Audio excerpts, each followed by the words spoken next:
আপনার কাছে আমি একটা জিনিস চাই, আপনি একটু ঠান্ডা মাথায় শুধু অভিনয়টা করবেন, তাহলে আমার ছবি হিট হবে।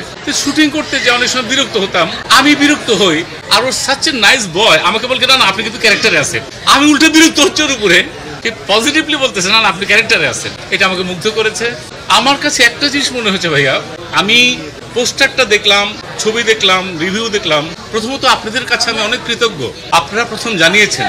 এবং সেকেন্ডলি আরেকটা জিনিস মনে হলো আমার কাছে, প্রোডাকশন বয় থেকে শুরু করে, প্রোডাকশন ডিজাইন থেকে শুরু করে প্রত্যেকটা আর্টিস্ট ইনক্লুডেড আমরা সবাই ও সহকারে খুব সৎ ছিলাম মনে হয়। এতটাই সৎ ছিলাম, কোনো ডিসঅনেস্টির ভিতরে আমরা যাইনি। এটা মনে হয় আমাদের সাকসেসটা নিয়ে এসেছে, এটা আমার বিশ্বাস। প্রত্যেকটা দৃশ্যই প্রত্যেকটা দৃশ্যে এক একটা কালার থাকে ভাইয়া, এক একটা ইমোশন থাকে। যখন একটা প্রেমের দৃশ্যে এক ধরনের ওদের কথা হয়, তখন আমার সঙ্গে যখন চঞ্চলের কথা হয়, আমি তো ওই সময় নাই, কিন্তু আমার মাথা আছে ওইখানে, অডিয়েন্স রিলেট করছে যে তুমি কি শুইছো, কেমন লাগে বা কিরকম প্রেম।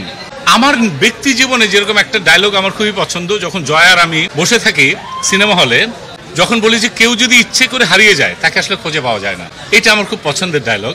তারপরে মেয়ের সঙ্গে যখন কথা বলি, আমার সিনিয়র জেসমিনের সঙ্গে যখন কথা বলি, এই যে নিজের উপলব্ধি, নিজের স্যারেন্ডার। আসলে আমরা প্রত্যেকটা মানুষই জাহাঙ্গীর, আমাদের প্রত্যেকটা মানুষের ভিতরে হিরোইজম আছে, প্রত্যেকটা মানুষের ভিতরে ভিলেন আছে। কোনটা কখন উঠছে সেটা যদি আমরা পারমিটেশন কম্বিনেশন করে, এই ছবিটা প্রথম দিকে খাস্টা জাহাঙ্গীরকে কেউ দেখতেই পারে না।